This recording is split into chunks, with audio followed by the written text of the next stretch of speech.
Chapter number 11 चुंबकत्व यानी magnetism का पहला सवाल 1781 नंबर सवाल है। फ्लेमिंग के बाएं हाथ के नियम में अंगूठे और मध्यमा की उंगली के बीच का कोण कितना होता है? फ्लेमिंग के बाएं हाथ के नियम में अंगूठे और मध्यमा उंगली के बीच का कोण कितना होता है? सही उत्तर हो जाएगा 90 डिग्री, यानी option number A correct answer हो जाएगा 90 डिग्री। समझ लीजिए थोड़ा सा। फ्लेमिंग के बाएं हाथ के नियम में अंगूठे और मध्यमा की उंगली के बीच का जो कोण है 90 डिग्री का होता है।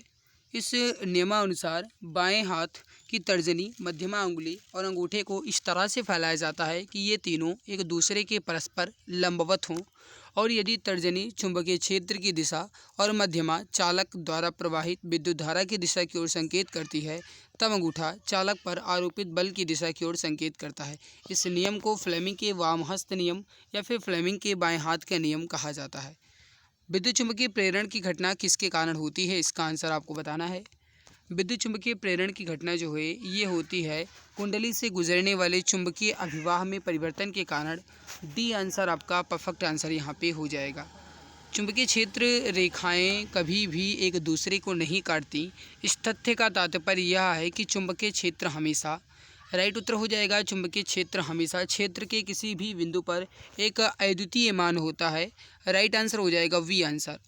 चुंबकीय क्षेत्र रेखाएं कभी भी एक दूसरे को नहीं काटती। इस तथ्य का तात्पर्य यह है कि चुंबकीय क्षेत्र के हमेशा क्षेत्र के किसी भी बिंदु पर एक अद्वितीय मान होता है।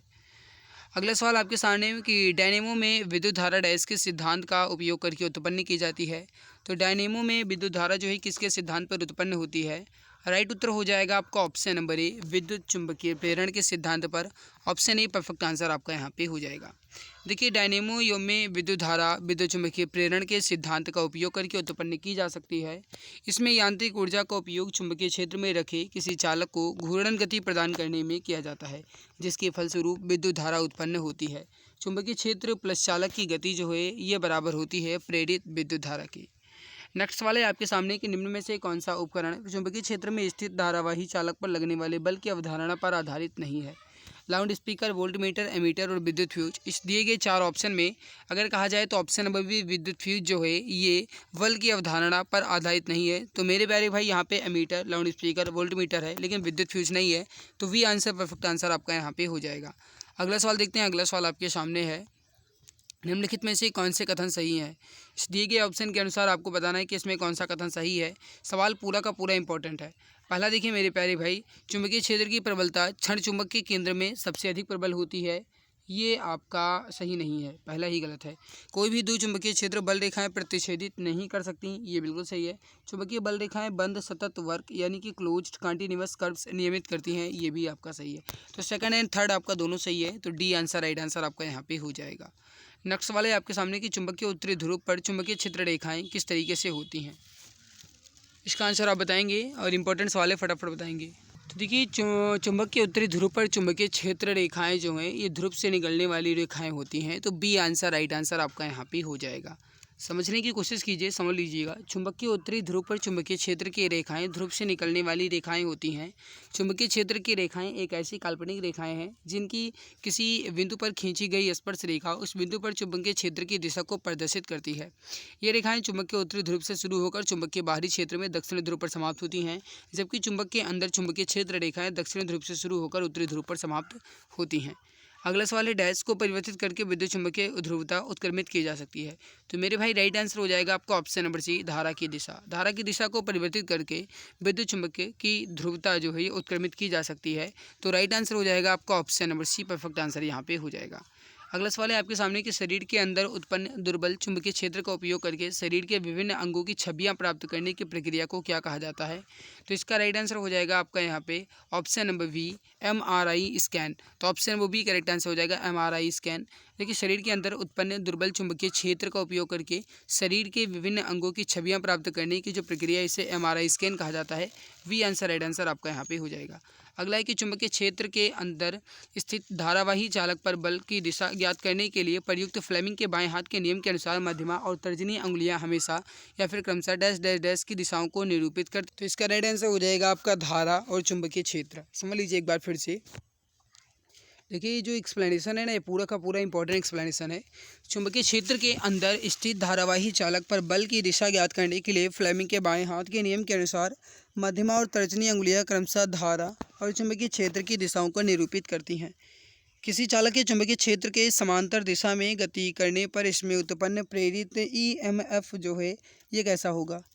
तो इसका राइट आंसर हो जाएगा आपका ऑप्शन नंबर डी, शून्य होगा। ऑप्शन डी करेक्ट आंसर आपका यहाँ पे हो जाएगा। अगला है कि किसी धारावाही चालक द्वारा उत्पन्न चुंबकीय क्षेत्र कैसे होते हैं? तो इसका राइट आंसर हो जाएगा संकेंद्रित वृत्त। ऑप्शन डी करेक्ट आंसर आपका यहाँ पे हो जाएगा। अगला सवाल है आपके सामने कि क्षण चुंबक के भीतर चुंबकीय क्षेत्र रेखाओं की दिशा होती है। तो इसका राइट आंसर हो जाएगा आपका ऑप्शन नंबर सी, दक्षिणी ध्रुव से उत्तरी ध्रुव की ओर। ऑप्शन सी करेक्ट आंसर हो जाएगा, दक्षिणी ध्रुव से उत्तरी ध्रुव की ओर। अगला सवाल आपके सामने सवाल क्या कह रहा है कि किसी धारावाही चालक पर लगने वाले बल की दिशा परिवर्तित करने के लिए इनमें से किस विधि का उपयोग किया जाता है? हमारा टारगेट है भाई कम समय में अधिक क्वेश्चन कंप्लीट करना। इस वजह से मैं जल्दी जल्दी क्वेश्चंस आपकी कंप्लीट करवा रहा हूँ, ठीक है, क्योंकि अभी बहुत सारे क्वेश्चंस कंप्लीट करने बाकी हैं। तो इसका राइट आंसर हो जाएगा आपका यहाँ पे ऑप्शन नंबर थर्ड, धारा की दिशा को बदलना। केवल और केवल ऑप्शन ही करेक्ट आंसर आपका हो जाएगा। अगला सवाल है आपके सामने कि एक क्षण चुंबक को एक नियत चुंबकीय क्षेत्र के स्रोत के रूप में प्रयोग करने पर चुंबकीय क्षेत्र की दिशा निम्नलिखित में से किस प्रकार? तो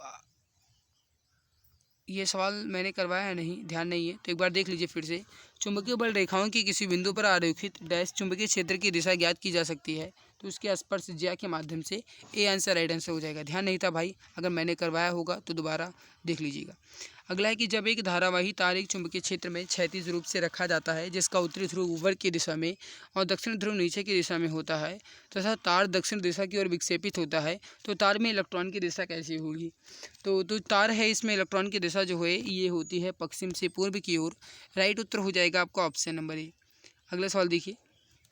अगला है कि एक प्रबल चुंबक को किसी स्थिर कुंडली की ओर ले जाया जाता है। जब चुंबक की गति की दिशा और कुंडली के तल के बीच का कोण डैश होगा तब कुंडली में प्रेरित धारा अधिकतम होगी। तो कुंडली में अधिकतम धारा प्रेरित करने के लिए कोण जो होगा ये कितना होना चाहिए? तो राइट आंसर जो हो जाएगा ये हो जाएगा 90 डिग्री कोण होना चाहिए। तो कितना होना चाहिए? 90 डिग्री। राइट आंसर हो जाएगा आपका यहाँ पे ऑप्शन नंबर। अगला सवाल आपके सामने कि धारावाही वृत्ताकार पास के चारों ओर चुंबकीय क्षेत्र की रेखाएं कैसी होती हैं? तो धारावाही वृत्ताकार पास के चारों ओर चुंबकीय क्षेत्र की रेखाएं जो है संकेंद्रित वृत्त में होती हैं। डी आंसर राइट आंसर आपका यहाँ पे हो जाएगा। अगला है कि किसी चुंबकीय या फिर किसी चुंबक का वह भाग जहाँ से चुंबकीय क्षेत्र रेखाएं निकलती हैं क्या कहलाता है?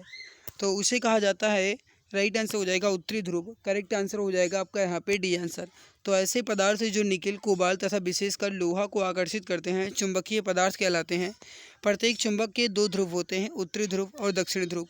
चुंबकीय क्षेत्र रेखाएं बंद वक्र में होती हैं या फिर बंद रेखाएं होती हैं जो चुंबक के सदैव उत्तरी ध्रुव से निकलती हैं और दक्षिणी ध्रुव तक जाती हैं। तो चुंबक के भीतर से होती हुई फिर उत्तरी ध्रुव की ओर आ जाती हैं।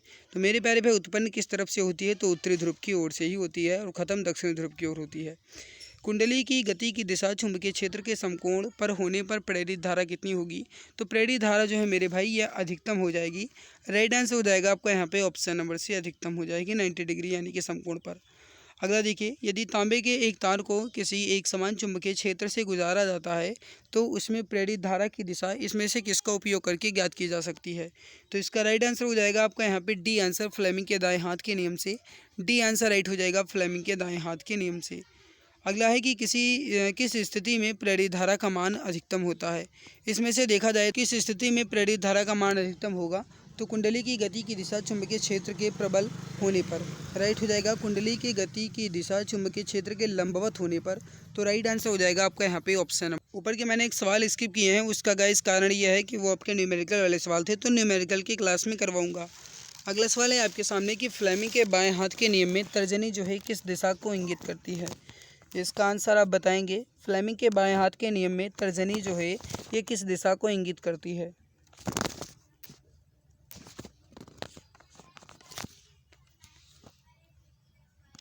तो इसका राइट आंसर जो हो जाएगा आपका ये हो जाएगा चुंबकीय क्षेत्र की दिशा को। करेक्ट आंसर हो जाएगा आपका ऑप्शन नंबर बी। समझ लीजिए, फ्लेमिंग के बाएं हाथ के नियम में तर्जनी जो है चुंबकीय क्षेत्र की दिशा, जबकि अंगूठा चालक लगाने वाले बल की दिशा और जो मध्यमा है ये विद्युत धारा की दिशा को निरूपित करती है।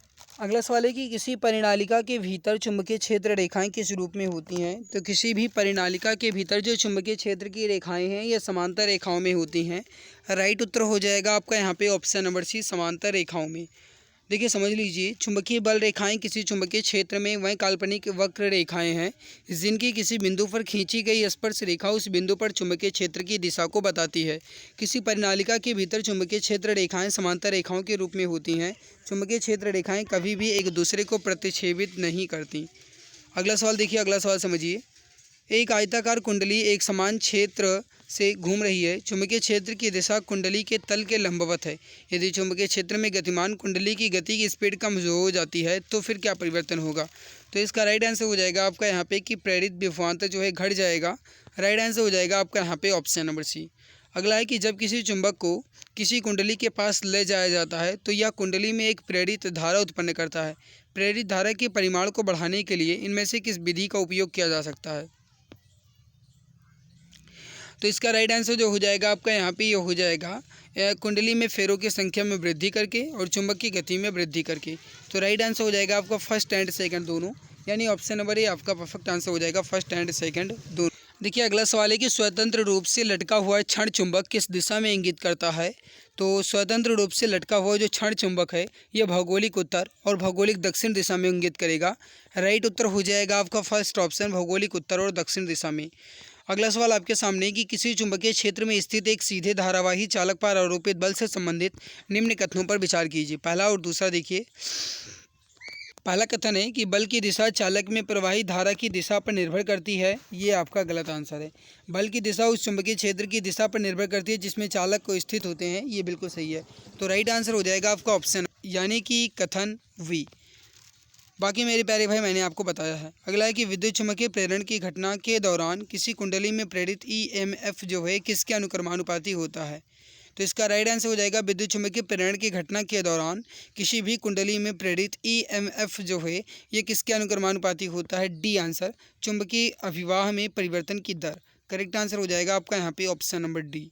अगला है कि किसी सीधे धारावाही चालक को चुंबकीय क्षेत्र में रखा गया है जब चालक में प्रवाहित धारा की दिशा और चुंबकीय क्षेत्र की दिशा के बीच का कोण कितना होगा कि चालक को अधिकतम बल का अनुभव हो। तो जो कोण होगा ये कितना होगा। इसका राइट आंसर हो जाएगा ए आंसर 90 डिग्री, यानी लंबवत होना चाहिए, 90 डिग्री होना चाहिए। Option number A correct answer आपका हो जाएगा 90 डिग्री। अगला आपके सामने कि किसमें वृद्धि के साथ धारावाही चालक के चुंबकीय क्षेत्र के परिमाण में वृद्धि होती है। तो मेरे प्यारे भाई इसको ध्यान रखिएगा, ऑप्शन वो भी धारा में वृद्धि के साथ, धारा में वृद्धि के साथ धारावाही चालक के चुंबकीय क्षेत्र के परिमाण में भी वृद्धि होगी। वी आंसर राइट आंसर होगा। अगला सवाल समझिए। प्रयुक्त चुंबकीय क्षेत्र चालक की गति और प्रेरित धारा की दिशाएं परस्पर एक दूसरे के सापेक्ष 90 डिग्री पर होने पर ही फ्लेमिंग के दाएं हाथ के नियम का प्रयोग किया जा सकता है। तो यहाँ पे 90 डिग्री होना चाहिए। करेक्ट आंसर हो जाएगा आपका यहाँ पे ऑप्शन नंबर है 90 डिग्री। अगला है कि चुंबकीय क्षेत्र में परिवर्तन के कारण कुंडली में उत्पन्न प्रेरित विभवांतर के परिमाण को बढ़ाने के लिए इनमें से किस विधि का उपयोग किया जा सकता है। तो इसका राइट आंसर जो हो जाएगा आपका यहाँ पे किस विधि का उपयोग किया जा सकता है। Option number B correct answer होगा, फर्स्ट एंड सेकंड दोनों, क्योंकि कुंडली में फेरों की संख्या में वृद्धि करके भी और प्रबलता उसके चुंबकीय क्षेत्र की प्रबलता बढ़ाने के बाद भी। तो ए एंड वी दोनों सही आंसर आपका हो जाएगा। अगला ये मैंने स्किप क्योंकि न्यूमेरिकल बेस्ड है, न्यूमेरिकल वाली क्लास में करवाऊंगा बेहतरीन तरीके से। किसी चुंबक के चारों ओर वह क्षेत्र जिसमें चुंबक द्वारा बल लगाया जाता है उसे क्या कहा जाता है। किसी भी चुंबक के चारों ओर का वह क्षेत्र जिसमें चुंबक द्वारा बल लगाया जाए उसे चुंबकीय क्षेत्र कहते हैं। तो वी आंसर राइट आंसर हो जाएगा, उसे चुंबकीय क्षेत्र कहा जाता है। यदि किसी एसी जनरेटर के आर्मेचर को तेजी से घुमाया जाता है तो इसका जो प्रेरित विभवांतर है वो बढ़ जाएगा। तो वी आंसर राइट आंसर हो जाएगा, प्रेरित विभवांतर बढ़ेगा। अगला है कि निम्न में से कौन सा पदार्थ विद्युत चुंबक बनाने के लिए सबसे अधिक उपयुक्त है। तो मेरे प्यारे भाई इसमें विद्युत चुंबक बनाने के लिए जो मृद लोहा है ये आपका सबसे अधिक उपयुक्त माना जाता है। तो डी आंसर राइट आंसर आपका हो जाएगा। चुंबकीय कंपास में निम्नलिखित में से क्या होता है। तो चुंबकीय कंपास में इसमें से क्या होता है ये आपको बताना है। राइट आंसर हो जाएगा आपका डी आंसर, एल्यूमिनियम के एक सूचक या पॉइंटर से जुड़ा एक छोटा चुंबक। राइट आंसर हो जाएगा डी आंसर। अगला है कि विद्युत जनरेटर से संबंधित निम्नलिखित कथनों पर विचार कीजिए। पहला कथन देखिए, पहला कथन है कि प्रत्येक आधे घूर्णन के बाद कुंडली की संगत भुजाओं की धारा की दिशा जो है उलट जाती है। ये बिल्कुल सही है। कुंडली में प्रेरित धारा की दिशा फ्लेमिंग के दाएं हाथ का नियम का उपयोग करके ज्ञात की जा सकती है। ये भी सही है। तो फर्स्ट एंड सेकंड दोनों सही है। ए एंड बी दोनों, option number D correct answer आपका यहाँ पे हो जाएगा।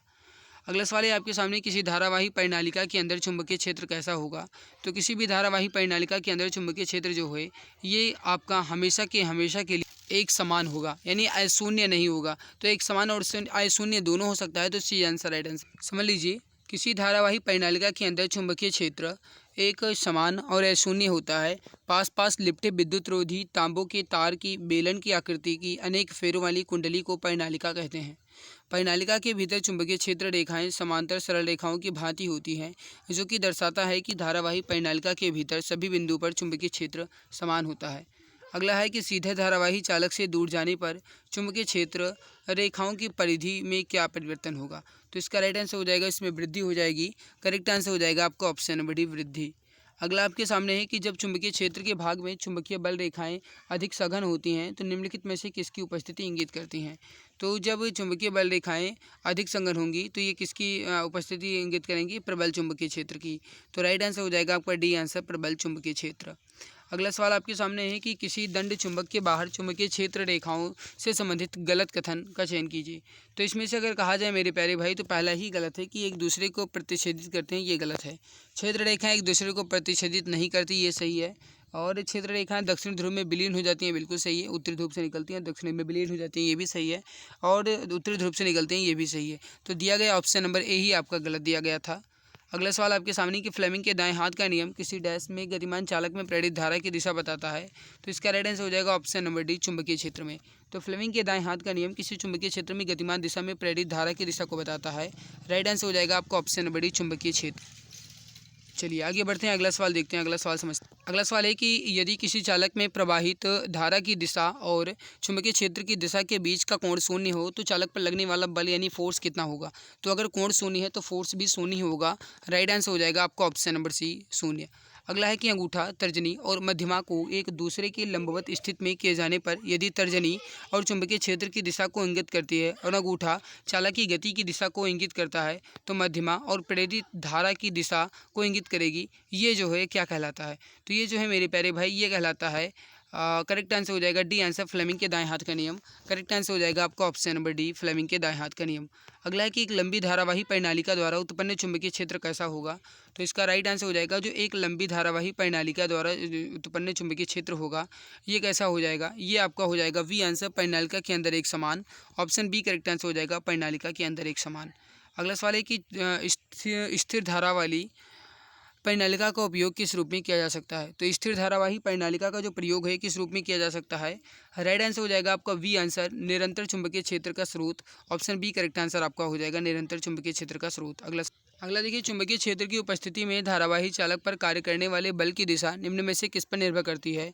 तो इसका राइट आंसर हो जाएगा चुंबकीय क्षेत्र की दिशा और धारा की दिशा पर। तो वी आंसर राइट आंसर आपका यहाँ पे हो जाएगा। निम्नलिखित में से कौन सी स्थितियाँ संभव हैं। पहला देखिए, चुंबकीय बल रेखाएं एक दूसरे के समांतर हो सकती हैं। दूसरा है चुंबकीय बल रेखाएं संकेंद्रित वृत्त में हो सकती हैं। और तीसरा है कि चुंबकीय बल रेखाएं एक दूसरे को प्रतिच्छेदित कर सकती हैं। तो मेरे प्यारे भाई, इसका अगर कहा जाए राइट उत्तर तो option number C, A and B दोनों होगा, क्योंकि एक दूसरे को प्रतिच्छेदित ये नहीं कर सकती। जबकि चुंबकीय बल रेखाएं एक दूसरे के समांतर हो सकती हैं और बल रेखाएं जो है संकेंद्रित वृत्त में भी हो सकती हैं। तो फर्स्ट एंड सेकंड दोनों होगा, लेकिन यहाँ पे थर्ड नहीं होगा। तो correct answer A and B दोनों होगा। अगला है कि चुंबकीय क्षेत्र के लंबवत स्थित कुंडली की गति के कारण उसमें प्रेरित धारा की दिशा निर्धारित करने के लिए इनमें से किस नियम का उपयोग किया जाता है। तो इसमें से किस नियम का उपयोग किया जाएगा। राइट आंसर हो जाएगा आपका यहाँ पे ऑप्शन नंबर ए, फ्लेमिंग के दाएं हाथ का नियम। करेक्ट आंसर हो जाएगा आपका ऑप्शन। अगला है कि किसी आर्मेचर की भुजाओं पर कार्यरत बल का परिमाण अधिकतम होता है जब भुजाएं लंबाई होती हैं। तो जब भुजाएं चुंबकीय क्षेत्र के लंबवत होती हैं या फिर 90 डिग्री पर होती हैं। तो राइट आंसर हो जाएगा आपका option number B, correct answer यहाँ पे हो जाएगा। अगला सवाल समझिए। अगला सवाल है कि विद्युत मोटर में विद्युत चुंबकीय क्षेत्र में कुंडली की घूर्णन की दिशा ज्ञात करने के लिए किसका उपयोग किया जाएगा।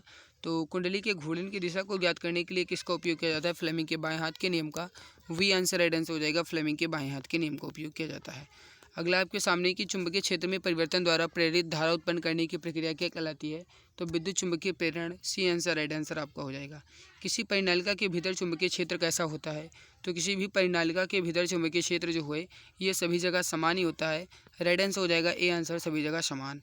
अगला है कि निम्नलिखित में से किस स्थिति में एक बंद चालक कुंडली में विभवांतर प्रेरित करता है? तो मेरे प्यारे भाई राइट आंसर जो हो जाएगा यहाँ पे आपका ये हो जाएगा ऑप्शन नंबर सी। या तो क्षण चुंबक को बंद कुंडली की ओर ले जाया जाए या फिर बंद कुंडली को क्षण चुंबक की ओर ले जाए जाने पर। तो सी आंसर, राइट आंसर आपका यहाँ पे हो जाएगा।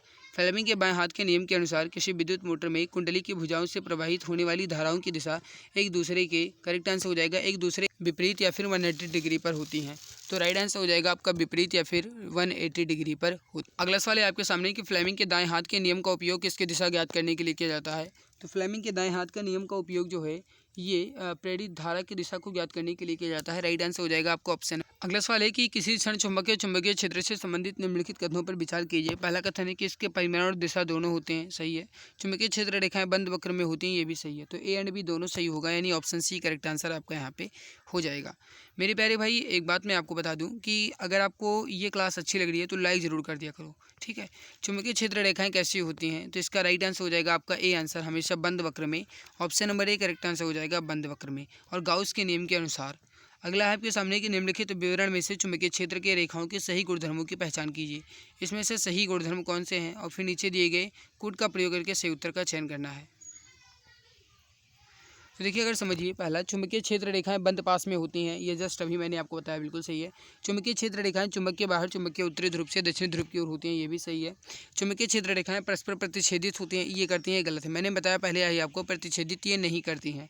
यदि चुंबकीय क्षेत्र रेखाएं सघन हो तो उस क्षेत्र में चुंबकीय क्षेत्र की प्रबलता भी उच्च होती है, ये भी सही है। तो फर्स्ट, सेकंड एंड फोर्थ आपका राइट आंसर होगा, यानी ए बी डी करेक्ट होगा, यानी ऑप्शन नंबर ए आपका जो है परफेक्ट आंसर यहाँ पे हो जाएगा। अगला सवाल देखिए कि एक धारावाही सीधे चालक पर चुंबकीय क्षेत्र रेखाएं जो हैं ये कैसी होती हैं? तो एक धारावाही सीधे चालक पर चुंबकीय रेखाएं सदैव धारा की दिशा के लंबवत। राइट उत्तर हो जाएगा आपका ऑप्शन नंबर सी, धारा की दिशा के लंबवत। अगला है कि चुंबकीय क्षेत्र में स्थित धारावाही चालक पर लगने वाला बल कैसा होगा? तो चुंबकीय क्षेत्र में स्थित धारावाही चालक पर लगने वाला बल जो है ये होता है धारा और चुंबकीय क्षेत्र की दिशा के लंबवत। तो बी आंसर, राइट आंसर आपका यहाँ पे हो जाएगा। अगला सवाल है कि यदि दो समांतर सीधे चालकों में धारा प्रवाहित की दिशा समान है तो उत्पन्न चुंबकीय क्षेत्र की दिशाएं कैसी होंगी? तो इसका राइट आंसर हो जाएगा डी आंसर, एक दूसरे के विपरीत। करेक्ट आंसर हो जाएगा आपका ऑप्शन नंबर डी, एक दूसरे के विपरीत। अगला है कि जब किसी धारावाही कुंडली को चुंबकीय क्षेत्र में रखा जाता है तो उस पर एक बल उत्पन्न होता है। निम्न में से ये क्या इस कार्य के सिद्धांत पर काम करता है? तो इसका राइट आंसर हो जाएगा C answer, motor. Option C correct answer आपका यहाँ पे हो जाएगा, मोटर। अगला है कि एक धारावाही परिनालिका के कारण चुंबकीय क्षेत्र रेखाओं का पैटर्न जो है किसके समान होता है? तो इसका सही आंसर हो जाएगा ए आंसर, क्षण चुंबक के समान। Option number A correct answer आपका हो जाएगा, क्षण चुंबक के समान। मेरे प्यारे भाई और आगे बढ़ने से पहले आप सभी को बता दें कि अगर आप रेलवे एग्ज़ाम्स की बेहतरीन तैयारी कर रहे हैं और अगर आपका भी टारगेट है इस बार सिलेक्शन लेना, तो मेरे भाई आपके लिए एक रामबाण ई बुक आ चुकी है। स्पेशल रेलवे एग्ज़ाम्स को टारगेट करते हुए ये ई बुक तैयार की गई है, जिसमें पूरा कंप्लीट सिलेबस आपको मिल रहा है और नए सिलेबस पर आधारित है, जिसमें पूरा जीके, पूरा साइंस और पूरा मैथ कंप्लीट मिल रहा है। साइंस में पूरा आपको फिजिक्स अलग, केमिस्ट्री अलग और बायो अलग आपको मिलेगा। पूरे के पूरे जो आपके ई बुक है ये टॉपिक वाइज और इमेज एंड कलरफुल के साथ है। खास बात तो ये है कि अभी इस पर 60% का डिस्काउंट चल रहा है, ये आपको मात्र 39 रुपये की मिल जाएगी। मेरे प्यारे भाई अगर आपको लेना है तो आप इस दिए गए व्हाट्सअप नंबर 8948667652 इस पर आपको व्हाट्सअप करना है, यहाँ से आपको ये बुक मिल जाएगी और ये 60% डिस्काउंट के साथ मिल रही है। मेरे प्यारे भाई एक बार इस ई बुक को ज़रूर देख लीजिएगा, इस नंबर पर व्हाट्सअप करके संपर्क कर लीजिएगा। बाकी मेरे प्यारे भाई एक बात मैं आपको और बता दूं कि अगर आप इस ई बुक को एक बार अच्छे से दिल दिमाग के साथ पढ़ लेते हो तो मैं ये गारंटी के साथ कह सकता हूँ कि फिर आपको अलग से ज़्यादा पढ़ने की ज़रूरत नहीं है। मैं ये नहीं कह रहा हूँ कि अलग पढ़ने की ज़रूरत नहीं है, लेकिन ज़्यादा पढ़ने की ज़रूरत नहीं है, क्योंकि बेहतरीन और सबसे अच्छा कंटेंट मैंने इस ई बुक में दे रखा है आपको मात्र 39 रुपये में, ठीक है। ये आपके लिए ऑफर चल रहा है अभी के लिए। अगला सवाल देखिए 1851 नंबर सवाल है। सवाल कह रहा है कि एक साधारण चुंबक किससे आकर्षित नहीं करता? एक साधारण चुंबक किसे आकर्षित नहीं करता? लोहा, गिल्ट यानी निकल और स्टील। देखिए जो आपका निकल है, स्टील है, लोहा है, इन सभी को आपको आकर्षित करेगा, लेकिन दिए गए अगर ऑप्शन के अनुसार कहा जाए तो कांसा को जो आकर्षित है ये नहीं करेगा। तो सी आंसर राइट आंसर आपका यहाँ पे हो जाएगा। समझ लीजिए चुंबकीय पदार्थ जो है 3 प्रकार के होते हैं। पहला है प्रतिचुंबकीय पदार्थ। ये वह पदार्थ हैं जो चुंबकीय क्षेत्र में रखे जाने पर क्षेत्र की विपरीत दिशाओं में चुंबकित होते हैं, जैसे जस्ता, चांदी, कांसा, तांबा, सोना, हीरा आदि। अनुचुंबकीय पदार्थ। ये वह पदार्थ हैं जो चुंबकीय क्षेत्र में रखे जाने पर क्षेत्र की दिशा में मामूली चुंबकित होते हैं, जैसे aluminium, sodium, platinum, oxygen, copper और क्लोराइड। लौह चुंबकीय पदार्थ। ये वह पदार्थ हैं जो चुंबकीय क्षेत्र में रखे जाने पर क्षेत्र की दिशा में प्रबल रूप से चुंबकीय होते हैं, जैसे लोहा, निकल और कोबाल्ट। अगला आपके सामने कि जब किसी तार से होकर धारा प्रवाहित होती है तो प्रत्येक बार कंपास की सुई में विक्षेपण होता है। इस विक्षेपण पर सबसे पहले किसका ध्यान गया था? तो इसका राइट आंसर जो हो जाएगा, सबसे पहले किसका ध्यान गया था? करेक्ट आंसर हो जाएगा आपका option number B, Hans Christian Oersted का। ऑप्शन बी करेक्ट आंसर हो जाएगा, हैंस क्रिश्चियन ऑस्टेड का। ऑप्शन बी परफेक्ट आंसर आपका हो जाएगा। अगला कि मुक्त रूप से निलंबित चुंबक किस दिशा की ओर संकेत करते हैं? मुक्त रूप से निलंबित चुंबक किस दिशा की ओर संकेत करते हैं, इसका आंसर आपको बताना है। तो इसका राइट आंसर हो जाएगा आपका यहाँ पे ऑप्शन नंबर वी, उत्तर और दक्षिण दिशा में। ऑप्शन बी परफेक्ट आंसर हो जाएगा, उत्तर और दक्षिण दिशा में। मेरे भाई समझ लीजिए, मुक्त रूप से निलंबित चुंबक उत्तर दक्षिण दिशा की ओर संकेत करते हैं। उत्तर दिशा सूचित करने वाले ध्रुव को चुंबक का उत्तरी ध्रुव या फिर धनात्मक ध्रुव, और दक्षिण दिशा की सूचित करने वाले चुंबक को चुंबक का दक्षिणी ध्रुव या फिर ऋणात्मक ध्रुव कहते हैं। तो ये आपको ध्यान रखना। अगला सवाल आपके सामने कि निर्वात को माना जाता है, तो निर्वात को अचुंबकीय सामग्री माना जाता है। राइट हो जाएगा आपका ऑप्शन नंबर ए, अचुंबकीय सामग्री। अगला है कि निम्न में से किसमें अस्थायी चुंबक की तरह चुंबकीय गुण नहीं है? तो इसका राइट आंसर हो जाएगा आपका यहाँ पे डी आंसर, चुंबक पत्थर में। जबकि लोहा, निकल, एल्यूमिनियम में है, लेकिन चुंबक पत्थर में नहीं है। अगला है कि निम्न में से कौन सा इलेक्ट्रोमैग्नेटिक के बारे में सत्य नहीं है? तो दिए गए ऑप्शन के अनुसार ध्रुवीकरण नहीं किया जा सकता, ये गलत है। जबकि यह एक अस्थायी चुंबक है, इसकी क्षमता उसके पोल के बीच के साथ भिन्न होती है और इसकी क्षमता को बदला जा सकता है, ये सब सही है, लेकिन सी आंसर गलत है। अगला कि वह मेटल डिटेक्टर जिनसे होकर हवाई अड्डों पर लोग गुजरते हैं वह किसके द्वारा संचालित होता है? तो ये हो जाएगा आपका ऑप्शन नंबर जो किसके द्वारा संचालित होता है, किस नियम? तो ये हो जाएगा फैराडे के नियम के माध्यम से। सी आंसर राइट आंसर हो जाएगा आपका फैराडे। देखिए समझिए, फैराडे का विद्युत चुंबकीय प्रेरण 2 नियम है, पहला नियम और दूसरा नियम। पहला नियम, जब किसी कुंडली से संबंध चुंबकीय फ्लक्स में परिवर्तन होता है तो उस कुंडली में प्रेरित विद्युत वाहक बल उत्पन्न हो जाता है। दूसरा नियम है कि प्रेरित विद्युत वाहक बल चुंबकीय फ्लक्स में परिवर्तन की दर के अनुक्रमानुपाती होता है, जिसे ट्रांसफार्मर, विद्युत जनित्र, मेटल डिटेक्टर ये सब इसी सिद्धांत पर काम करते हैं। अगला है कि किसने विद्युत चुंबकीय या फिर विद्युत चुंबकत्व और प्रकाश के संयोजन द्वारा यह प्रदर्शित किया कि प्रकाश एक विद्युत चुंबकीय तरंग है? तो ये किया गया था option number C, James Maxwell द्वारा। Option number C correct answer हो जाएगा, जेम्स मैक्सवेल द्वारा। देखिए जेम्स मैक्सवेल जो हैं ये स्कॉटलैंड के एक विख्यात गणितज्ञ और एक भौतिक वैज्ञानिक हैं। इन्होंने 1865 में विद्युत चुंबकीय सिद्धांत का प्रतिपादन किया, जिसमें रेडियो और टेलीविजन का आविष्कार संभव हो सका। इन्होंने विद्युत चुंबकत्व और प्रकाश के संयोजन द्वारा यह प्रदर्शित किया कि प्रकाश एक विद्युत चुंबकीय तरंग है। दृश्य किरणें, यक्स किरणें, वाई किरणें, गामा किरणें, रेडियो तरंगे आदि सभी विद्युत चुंबकीय तरंगे ही। अगला सवाल देखिए, उत्तरी गोलार्ध में स्थित एक तरल समतल प्लेट संग्राहक यानी कलेक्टर आमतौर पर डैश दिशा के सामने एक निश्चित स्थिति में झुका होता है? तो राइट हो जाएगा दक्षिण दिशा में। अगला देखिए, एक चुंबक के आसपास की जगह के लिए शब्द क्या है जहां उसके प्रभाव का पता लगाया जा सकता है? तो इसे कहा जाता है चुंबकीय क्षेत्र। डी आंसर राइट हो जाएगा, चुंबकीय क्षेत्र। इसका जो इकाई होता है वह न्यूटन प्रति एम्पियर मीटर व या फिर कहा जाए वेबर प्रति मीटर स्क्वायर होता है। सीजीएस पद्धति में मात्रक जो है गॉस होता है और एसआई पद्धति में मात्रक जो है टेस्ला होता है, और एक गॉस बराबर 10⁻⁻⁴ टेस्ला होता है, इसको ध्यान रखिएगा, और एक सदिश राशि है। निम्नलिखित में से किस बल की प्रकृति विद्युत चुंबकीय नहीं है? तो दिए गए ऑप्शन के अनुसार ऑप्शन नंबर ए, पिंडी का भार यही नहीं है, बल्कि घर्षण बल, रस्सी में तनाव, स्प्रिंग में विद्युत बल, ये सब विद्युत चुंबकीय हैं। अगला है कि पश्चिम की ओर देखे जाने पर पूर्व से पश्चिम की ओर बहने वाली धारा के साथ एक क्षैतिज विद्युत रेखा के नीचे किसी बिंदु पर चुंबकीय क्षेत्र की दिशा क्या होगी? तो इसका राइट आंसर हो जाएगा आपका चुंबकीय क्षेत्र की जो दिशा होगी वामावर्त। करेक्ट आंसर हो जाएगा आपका ऑप्शन। अगला सवाल है कि फ्लेमिंग के दाएं हाथ के नियम में अंगूठा किस दिशा की ओर इंगित करता है? तो चालक की गति की दिशा, बिल्कुल सही है, राइट आंसर हो जाएगा ए आंसर, चालक की गति की दिशा यदि तर्जनी उंगली फ्लक्स के लाइनों के साथ हो। Option number C correct answer हो जाएगा। अगला है कि निम्नलिखित में से कौन सा एक चुंबकीय फ्लक्स की इकाई है? चुंबकीय फ्लक्स की इकाई इसमें कौन सी है? तो राइट आंसर हो जाएगा सी आंसर, वेबर। वेबर जो है आपका एक चुंबकीय फ्लक्स की इकाई है। करेक्ट आंसर हो जाएगा आपका यहाँ पे ऑप्शन नंबर सी। अगला सवाल है कि वैद्युत चुंबक में, तो वैद्युत चुंबक में एक मृद लोह कोर होता है। Option number A correct answer हो जाएगा, मृद लोह कोर या फिर सॉफ्ट आयरन। अगला है कि चुंबकीय जो शीलता है इसका उल्टा क्या होगा, तो चुंबकीय शीलता का उल्टा होता है प्रतिष्ठंभ। करेक्ट आंसर हो जाएगा आपका ऑप्शन नंबर सी, प्रतिष्ठंभ। अगला है कि कॉयल की गति की दिशा चुंबकीय क्षेत्र के सापेक्ष कितने डिग्री होने पर प्रेरित धारा सबसे अधिक होगी, तो इसका राइट आंसर हो जाएगा आपका यहाँ पे और जो कितने डिग्री यानी कि कितने डिग्री कोण होने, तो इसका सही आंसर जो हो जाएगा ये हो जाएगा 90 डिग्री कोण होने पर। करेक्ट आंसर हो जाएगा आपका 90 डिग्री। अब मैं गाइस आपने देखा यहाँ पे ध्यान से कि मैं बहुत स्लो बोल रहा हूँ, क्योंकि स्लो बोलने का कारण है कि सर में बहुत भयानक तरीके से दर्द हो रहा है, बोल नहीं पा रहा हूँ, बहुत मेहनत कर रहा हूँ तो मैं बोल पा रहा हूँ। बाकी मेरे प्यारे भाई ये हमारी मेहनत कैसी लग रही है इस पर आप अपनी राय जरूर दीजिएगा। अब हम स्टार्ट करेंगे 11वां चैप्टर जो कि आपका है इलेक्ट्रॉनिक्स। ये जो है आपका 11वां चैप्टर है, इसमें ज़्यादा सवाल नहीं है लेकिन इसको भी हम अच्छे से कंप्लीट करेंगे। जो भी आरआरबी द्वारा पूछे गए हैं, चाहे एनटीपीसी में पूछा गया हो, चाहे ग्रुप डी में पूछा गया हो, या फिर एएलपी में पूछा गया हो, या फिर आरआरबी के द्वारा कहीं भी पूछा गया हो, वो सारे के सारे सवाल अब हम इलेक्ट्रॉनिक्स वाली जो चैप्टर है इसमें कंप्लीट करेंगे। तो मेरे प्यारे भाई अब इसको कंप्लीट करेंगे, लेकिन उससे पहले निवेदन है कि एक बार लाइक कर दीजिए और चैनल पर पहली बार हो तो सब्सक्राइब कर लीजिए।